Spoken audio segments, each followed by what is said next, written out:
നമസ്കാരം, എല്ലാ കുട്ടികൾക്കും സൂപ്പർ സാറാണ്. നമ്മുടെ +2 സേ എക്സാമിന് ഇനിയിപ്പം കുറച്ച് ദിവസം കൂടെയൊക്കെ ഉണ്ട്. കുറച്ച് ദിവസം എന്ന് പറഞ്ഞാൽ ഏകദേശം ഒരു മാസമുണ്ട്. ഈ ഒരു മാസം എന്ന് പറഞ്ഞു കഴിഞ്ഞാൽ കുട്ടികൾക്ക് പലർക്കും വെല്ലുവിളിയുണ്ട്. ഈ വെല്ലുവിളി എന്ന് ഉദ്ദേശിക്കുന്നത് 3 സബ്ജക്റ്റും 4 സബ്ജക്റ്റൊക്കെ ഉള്ളവരുണ്ട്. അപ്പോൾ എനിക്ക് തോന്നുന്നു 4 സബ്ജക്റ്റൊക്കെ ഇപ്പം എഴുതാൻ പറ്റും എന്ന് തോന്നുന്നു. അതൊരു ഭാഗ്യമാണ്. സാധാരണ 3 സബ്ജക്റ്റ് വരെ നമുക്ക് സേ എക്സാം എഴുതാൻ പറ്റുള്ളായിരുന്നു. ഇപ്പോൾ അതൊന്ന് കൂട്ടിയിട്ടുണ്ട്. അപ്പോൾ ഒരു സബ്ജക്റ്റ് 2 സബ്ജക്റ്റുകാർക്കൊക്കെ ഇത്തിരി മനസ്സിന് ജയിക്കും എന്ന്, അല്ലെങ്കിൽ ജയിക്കാം എന്നൊക്കെയുള്ളൊരു ഉറപ്പുണ്ടാവാം. പക്ഷെ 3 സബ്ജക്റ്റ് ഉള്ളവർക്കൊക്കെ ഇത്തിരി പാടാണ്. നിങ്ങൾ ശ്രദ്ധിക്കേണ്ടത്, ഒരു സബ്ജക്റ്റ് ആണെങ്കിലും 2 സബ്ജക്റ്റ് ആണെങ്കിലും എല്ലാം നിങ്ങൾ ഒന്ന് ശ്രദ്ധിക്കേണ്ടതാണ് കാര്യമായിട്ട്. ഇന്നത്തെ നമ്മുടെ ഈ സെഷൻ എന്ന് ഉദ്ദേശിക്കുന്നത് ഒരു തോറ്റ കുട്ടി ജയിക്കും അല്ലെങ്കിൽ ജയിക്കേണ്ടത് എങ്ങനെയാണ് എന്ന് ഉറപ്പ് വരുത്താനുള്ള ഒരു സെഷനാണ്. ഏറ്റവും ഇമ്പോർട്ടൻ്റ് ആയിട്ടുള്ള, ഏറ്റവും നിങ്ങൾക്ക് വേണ്ട കാര്യം തന്നെയാണ്. നമ്മൾ പലരും പഠിക്കുന്നുണ്ടെങ്കിലും പഠിച്ച ശേഷമാണെങ്കിലും ഇപ്പോൾ ഓക്കെ ആയി, എനിക്കിപ്പോൾ ജയിക്കാൻ പറ്റും, അതിനുള്ള സംഭവം, അതിനുള്ള പിടി എൻ്റെ കയ്യിലുണ്ട് എന്ന് നമുക്ക് വിശ്വസിക്കണം അല്ലെങ്കിൽ ഉറപ്പിക്കണം. അത് എങ്ങനെയായിരിക്കണം എന്നുള്ളതിൻ്റെ ട്രിക്സ്, ടിപ്സ്, ടെക്നിക്സ് ഇതൊക്കെയാണ് നമ്മളിന്ന് തരാൻ പോകുന്നത്. ഒത്തിരി സമയമൊന്നുമില്ല, ഇത്തിരി സമയത്തിനുള്ളിൽ ഇതെല്ലാം തീരുമാനം ചെയ്യും. ഈ ടിപ്സും ട്രിക്സും രണ്ടും 2 തന്നെയാണ് കേട്ടോ. ടിപ്സ് എന്ന് പറയുമ്പോൾ നമ്മൾ ചില വാചകങ്ങളും കാര്യങ്ങളും ഒക്കെ പറഞ്ഞുകൊണ്ടാണ് ആ ടിപ്സ് തരുന്നത്. ട്രിക്സ് എന്ന് പറഞ്ഞാൽ എന്തെങ്കിലും ചെറിയൊരു ഫോർമുലേറ്റഡ് ആയിട്ടുള്ള സംഭവം എന്തെങ്കിലും ഉണ്ടാവും.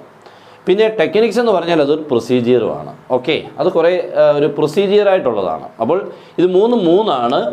നമ്മൾ ആദ്യം നിങ്ങൾ ചെയ്യേണ്ടത്, ഇപ്പോൾ ഒരു സബ്ജക്റ്റ് ആണെങ്കിലും 2 ആണെങ്കിലും 3 ആണെങ്കിലും ഓക്കെ, നിങ്ങൾ ചെയ്യേണ്ടത്, നിങ്ങൾക്ക് കിട്ടിയ +1 മാർക്ക്, +1ന് എന്തുമാത്രം മാർക്ക് ഉണ്ട് അത് ബാക്കിയാണല്ലോ നമുക്കിപ്പോൾ +2ൽ വേണ്ടത്.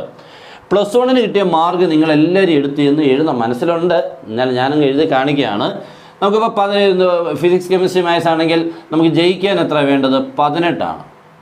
ചിലപ്പോൾ ചിലർക്ക് 18ൻ്റെ അപ്പുറത്ത് കിട്ടി കാണും, ചിലർക്ക് 18ന് ഇപ്പുറത്ത് കിട്ടി കാണും, അല്ലേ, കുറഞ്ഞ് കിട്ടി കാണും. ചിലർക്ക് 9ഉം 8ഉം ചിലപ്പോൾ 12ഉം ചിലപ്പോൾ 14ഉം ഇങ്ങനെയൊക്കെ ആയിരിക്കും നമുക്ക് കിട്ടിയേക്കുന്നത് +1ന്. ഏത് സബ്ജക്റ്റാണോ നിങ്ങൾക്കിപ്പോൾ 3 സബ്ജക്റ്റ് ഉള്ളവരാണെങ്കിൽ ഓരോ സബ്ജക്റ്റിൻ്റെയും എടുത്ത് ഇങ്ങനെ നിങ്ങൾ +1 മാർക്ക് എടുത്ത് എഴുതണം. അതാണ് ഒന്നാമത്തേത്. അപ്പോൾ എന്തിനാണെന്ന് വെച്ച് കഴിഞ്ഞാൽ നമുക്ക് അതിനനുസരിച്ച് ആരെയാണ് കൂടുതൽ പഠിക്കേണ്ടത്, ഇത്തിരി കൂടുതൽ നിങ്ങൾ ഫോഴ്സ് കൊടുക്കേണ്ടത്, പഠിക്കാൻ വേണ്ടി ഫോഴ്സ് കൊടുക്കേണ്ട സബ്ജക്റ്റ് ഏതാണ് എന്നൊക്കെ ഒന്ന് സെലക്ഷൻ നടത്താൻ വേണ്ടിയാണ്. ഓക്കെ, അപ്പോൾ ഒന്നാമത് അതെടുത്ത് എഴുതുക. രണ്ടാമത് നിങ്ങൾ അതിനുള്ളിൽ നിന്നും സെലക്ഷൻ നടത്തണം. ഞാനിപ്പോൾ പറഞ്ഞ കാര്യം ഏതാണ് നിങ്ങൾക്ക് കൂടുതൽ മാർക്ക്. ഇപ്പം നമുക്ക് ഫിസിക്സ്, കെമിസ്ട്രി, മാത്സ് ഈ 3 സബ്ജക്റ്റിൽ നമുക്ക് +1ന് കിട്ടിയ മാർക്ക്, ഇതിപ്പോൾ നിങ്ങൾക്ക് 8 മാർക്കേ ഉള്ളെന്ന് വിചാരിക്കുക. ഇതിപ്പോൾ 12 ഉണ്ട്, ഇതിപ്പോൾ ഒരു 16 ഉണ്ട്. ഓക്കെ, അപ്പോൾ നമ്മൾ +2വിന് ഇനിയിപ്പോൾ നമ്മുടെ സേ എക്സാമിന് നിങ്ങൾക്കറിയാം ബാക്കി ഇവിടെ 8 ഉള്ളെങ്കിൽ ഇനി ഇവിടെ നിങ്ങൾക്ക് വേണ്ടത് 28 വേണം. ശരിയല്ലേ? 18ഉം 8 അപ്പോൾ 36 ആറുണ്ടായോ? 36 വേണമല്ലോ രണ്ടോട് ജയിക്കാൻ. അപ്പോൾ ടോട്ടൽ വരുമ്പോൾ നമുക്ക് 36 വേണം. അപ്പോൾ ഇവിടെ നിങ്ങൾക്ക് +2ൽ നിങ്ങൾക്ക് 28 മാർക്ക് വേണം. 60 അത് ശ്രദ്ധിക്കണം, 60ലാണ് നിങ്ങൾക്ക് 28 ഇനിയും വേണ്ടത്. അത് അത്ര ഈസി ഉള്ളതൊന്നും അല്ല ഞാൻ പറയുന്നത്, ഇച്ചിരി പാട് തന്നെയാണ്. അപ്പോൾ നിങ്ങൾക്ക് ഇത്തിരി പാടേ എന്നുള്ളത് അതാണ് അവിടെ ടഫാണ്. അപ്പോൾ അവിടെ നിങ്ങൾക്കൊരു സ്ട്രാറ്റജി ഫോം ചെയ്തു, ഇച്ചിരി കൂടുതൽ പഠിക്കണം. കറക്റ്റ്, അവിടെ അതാണ് നമ്മൾ ഫോം ചെയ്തെടുത്തത് കേട്ടോ. രണ്ടാമത് ഇവിടെ ആകുമ്പോൾ നിങ്ങൾക്ക് 16 മാർക്കുണ്ട് എന്ന് പറഞ്ഞു കഴിഞ്ഞാൽ 18 വേണ്ടടുത്ത് 16 ആണ്, 2 മാർക്ക് കുറവ്. ഇനി നമുക്ക് ഇവിടെ നിങ്ങൾക്ക് വേണ്ടത് 20 മാർക്ക് മതി, അല്ലേ?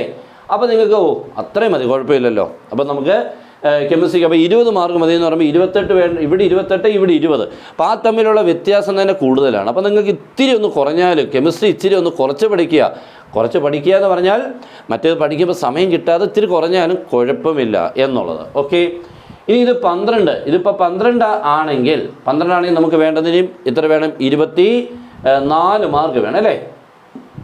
എന്നെങ്കിലേ നമുക്ക് 36 ആകത്തുള്ളൂ. അപ്പോൾ 24 മാർക്ക്. അപ്പോൾ അതെങ്ങനെ കിട്ടും? അപ്പോൾ ഇനി രണ്ടാമത്തെ അടുത്ത കാര്യം എന്ന് പറഞ്ഞു കഴിഞ്ഞാൽ നമുക്ക് ഈ കിട്ടുന്ന രീതികളൊക്കെ, ഇപ്പോൾ മാത്സിന് ഇപ്പോൾ 24 വേണം, ഇവിടെ നമുക്ക് 28 വേണം. രണ്ട് രീതിയിൽ കൂടെയാണ് കിട്ടുന്നത്. മാത്സിന് നമുക്കിപ്പോൾ 24 കിട്ടാൻ നമുക്ക് ഒരു പ്രത്യേക രീതിയിൽ കൂടെ പോയാൽ എളുപ്പം കിട്ടും, വളരെ ഈസി ആയിട്ട് കിട്ടും.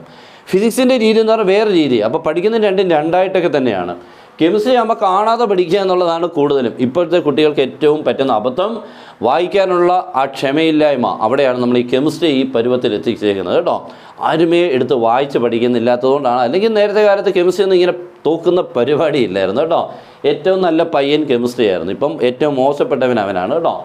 ഓക്കെ, അപ്പം നിങ്ങൾക്ക് കിട്ടേണ്ട മാർക്കുകളും അപ്പോൾ അതിനനുസരിച്ച് നിങ്ങൾ കൂടുതൽ ശ്രദ്ധിക്കേണ്ടത്. ചിലർക്ക് ഇനിയും ഇതിൻ്റെ അകത്ത് കൂടുതൽ കാണാം കേട്ടോ. ഈ 16 ആയിരിക്കത്തില്ല, അപ്പം 20 മാർക്ക് ഉണ്ടാവും +1. അപ്പോൾ ബാക്കി മതി, അതൊക്കെ നിങ്ങളുടെ ആ രീതി പോലെ. അപ്പോൾ നിങ്ങൾ ഏറ്റവും കൂടുതൽ പഠിക്കേണ്ടത് ഏതാണെന്ന് തിരിച്ചു. അപ്പോൾ നമുക്കിത് ഫസ്റ്റ് പ്രിഫറൻസ്, ഇത് നമ്മുടെ സെക്കൻഡ് പ്രിഫറൻസ്, ഇതെന്താണ് നമ്മുടെ തേർഡ് പ്രിഫറൻസ് ആയിട്ട് എടുക്കാം. എന്ന് പറഞ്ഞു കഴിഞ്ഞാൽ പഠിക്കേണ്ടതെന്നല്ല, നമുക്ക് ഇത്തിരി റിലാക്സേഷൻ ഉണ്ട് എന്നുള്ളതാണ് ഉദ്ദേശിച്ചേക്കുന്നത്. ഇനിയും അടുത്ത പരിപാടി, അപ്പോൾ നമ്മുടെ രണ്ടാമത്തെ പണിയാണ് നമ്മൾ കഴിഞ്ഞത്. ഇനി മൂന്നാമത്തേത്, ഇതിനുള്ളിൽ ആരെ പഠിക്കണം ആദ്യം എന്നുള്ളത്. നിങ്ങൾ ആരെ പഠിക്കണം ആദ്യം എന്നുള്ളത് നിങ്ങൾക്ക് ഇതിനകത്തുനിന്ന് ഏറ്റവും കൂടുതൽ പഠിക്കാനുള്ളതിനെ നമ്മൾ സെലക്ട് ചെയ്യും. അതെന്തായാലും നമ്മുടെ മനസ്സിലുള്ളതാണ്. അതല്ല അവിടെ ഏറ്റവും ഉദ്ദേശിക്കുന്നത് ഏത് പഠിക്കണം എന്നുള്ളതാണ്. എക്സാമിന് വരുന്നത് വേണം നമ്മൾ പഠിക്കാൻ. ഓരോ മിനിറ്റും നിങ്ങൾ എക്സാമിന് വേണ്ടി ചെലവഴിക്കുമ്പോൾ അത് ഫുൾ നിങ്ങൾക്ക് പ്രയോജനപ്പെടുന്നതായിരിക്കണം. ഒരു മിനിറ്റ് പോലും നഷ്ടപ്പെടരുത്. ഒരു പ്രോബ്ലം പോലും അല്ലെങ്കിൽ ഒരു ക്വസ്റ്റ്യൻ പോലും നിങ്ങൾക്ക് വേസ്റ്റ് ആവരുത്. വളരെ വളരെ ക്രൂഷ്യലായിട്ടുള്ളൊരു സമയമാണ് നമ്മുടെ. അതുകൊണ്ട് നിങ്ങൾക്ക് ഇത്തിരി പോലും സമയം കളയാൻ പാടില്ല. ഇപ്പോൾ ഒരു സബ്ജക്റ്റ് ആണെങ്കിൽ പോലും നിങ്ങൾ ആ സബ്ജക്റ്റിനോട് കാണിക്കുന്ന രീതി ഇങ്ങനെയായിരിക്കണം. നിങ്ങൾ മാക്സിമം എക്സാം ഓറിയൻറ്റഡ് ക്വസ്റ്റ്യൻസുകളായിരിക്കണം ഫസ്റ്റ് പ്രിഫറൻസ് മുഴുവൻ. നമ്മളിപ്പോൾ ഒരു ഹെലികോപ്റ്ററെ കയറി നമ്മളിങ്ങനെ നമ്മുടെ ഗ്രാമമൊക്കെ വെള്ളപ്പൊക്കം ആകുമ്പോൾ കാണത്തില്ലയോ, അതേപോലെ നമ്മൾ എന്ത് ചെയ്യണം, നമ്മളുടെ ഫുൾ ചാപ്റ്റേഴ്സിനെ നമ്മൾ ഒബ്സർവ് ചെയ്യണം. ഓക്കെ, അപ്പോൾ നിങ്ങൾക്ക് ഒബ്സർവ് ചെയ്യുമ്പോൾ നിങ്ങൾക്ക് പലതും മറന്നു പോകാം, മിസ് ചെയ്യാം ഏതൊക്കെയാണെന്നുള്ളതും. അല്ലെങ്കിൽ പഴയകാല ചരിത്രമൊന്നും നിങ്ങൾക്ക് ചിലപ്പോൾ ഫുള്ളായിട്ട് അറിയത്തില്ല. അതിനപ്പോൾ എന്തായാലും ഒരു ടീച്ചേഴ്സിൻ്റെ ആവശ്യം വളരെ ഇമ്പോർട്ടൻ്റ് ആണ്. ഓക്കെ, അപ്പോൾ ടീച്ചേഴ്സ് എന്ന് പറയുന്നത് എപ്പോഴും ഇതിൻ്റെ ഓടി കളിക്കുന്നവരാണ്. ഇത്ര വെള്ളപ്പൊക്കം ഉണ്ടെങ്കിലും ഓടി കളിക്കുന്നവരെ പോലെയാണ്. അവർക്കൊരു ബുദ്ധിമുട്ടില്ല. പക്ഷെ നിങ്ങൾക്കെന്ന് പറഞ്ഞാൽ ചെറിയ വെള്ളമാണെങ്കിൽ പോലും മുങ്ങി താഴാൻ സാധ്യതയുള്ളതാണ്. അപ്പോൾ ഇത് നമ്മുടെ വ്യത്യാസം അതാണ്. അപ്പോൾ അവിടെ നമ്മൾ എന്ത് ചെയ്യണം, ഒരു ടീച്ചറിൻ്റെ ആവശ്യകത.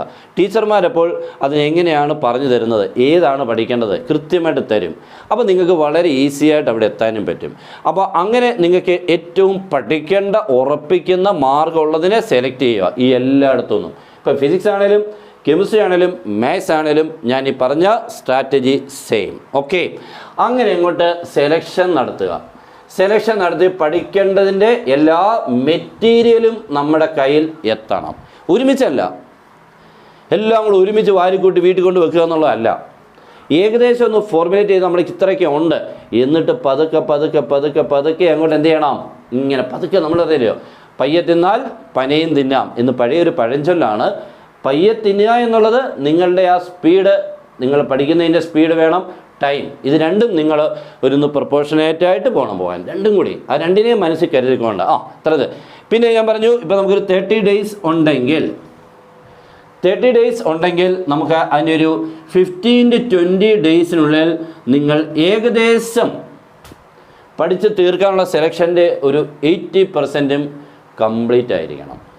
ഓക്കെ, ബാക്കി 10 ഡേയ്സ് നമ്മുടെ ബാക്കി ഇത്തിരി പഠിക്കാനുള്ളത് പഠിക്കണോ, അതോ പഴയത് ആദ്യം പഠിച്ചത് നിങ്ങൾക്കൊന്ന് റിവൈസ് ചെയ്യണോ, എഴുതി പഠിക്കാനൊക്കെ ഒത്തിരി സമയമെടുക്കും കേട്ടോ.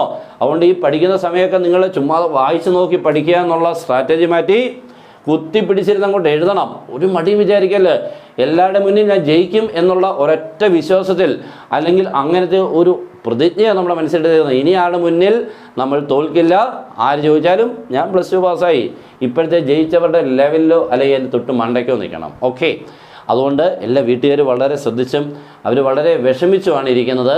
അത് ഓരോ കുട്ടി, ഇപ്പോൾ ഇത് കാണുന്ന ഓരോ കുട്ടികളും നിങ്ങളുടെ പേരൻസിൻ്റെ മനസ്സൊന്ന് വിചാരിക്കണം.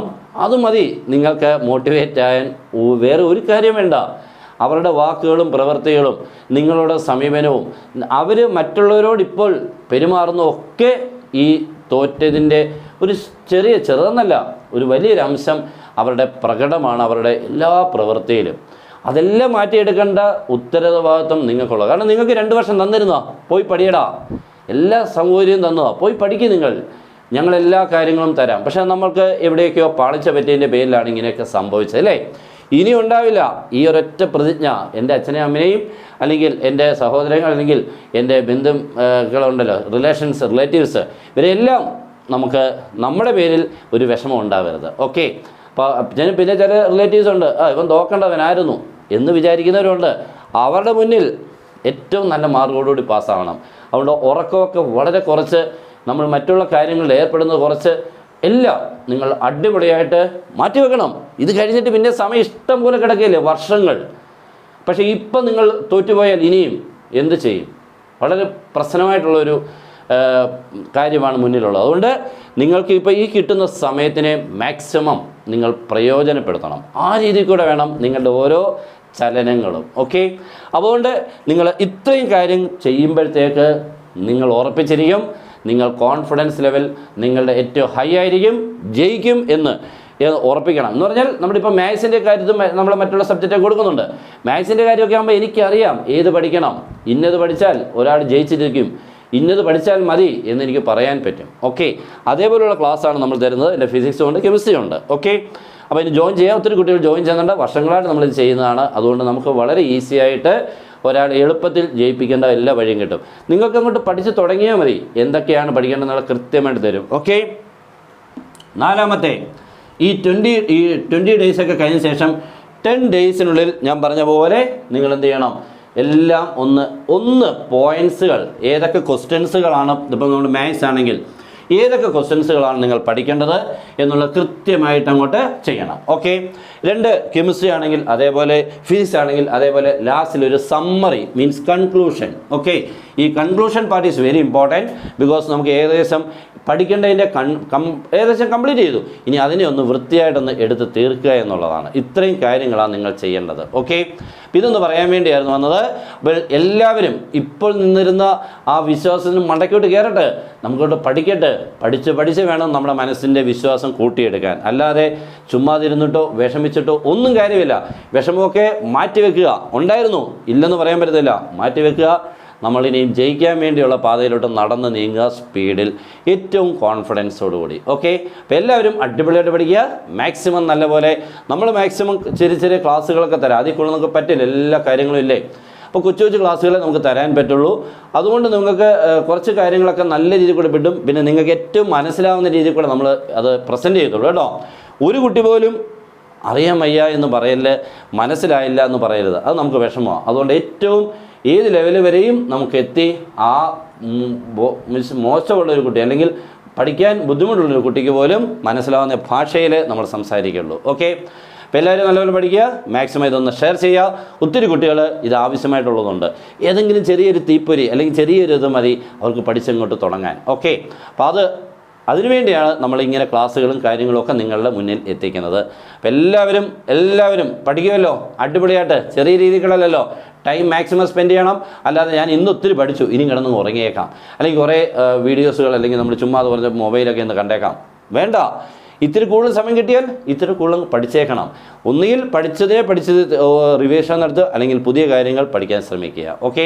അല്ലാതെ നിങ്ങൾ എന്ത് പഠിച്ചാലും തീരില്ലെന്നുള്ളത് നിങ്ങൾക്കറിയാം. അപ്പോൾ പഠിച്ച് തീർന്നു എന്ന് പറഞ്ഞു കഴിഞ്ഞാൽ ശരിയാണോ? അല്ല. ഓക്കെ. അപ്പോൾ എല്ലാവരും ഉള്ള സമയത്തിന് ഫുൾ നിങ്ങൾ വിനിയോഗിക്കുക.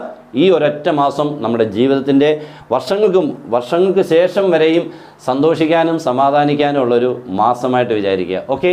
അപ്പോൾ എല്ലാവർക്കും നല്ല രീതിയിൽ കൂടെ പഠിക്കാനുള്ള മനസ്സും ആരോഗ്യവും ഉണ്ടാവട്ടെ എന്ന് ഞാൻ പ്രാർത്ഥിക്കുന്നു. Good bye.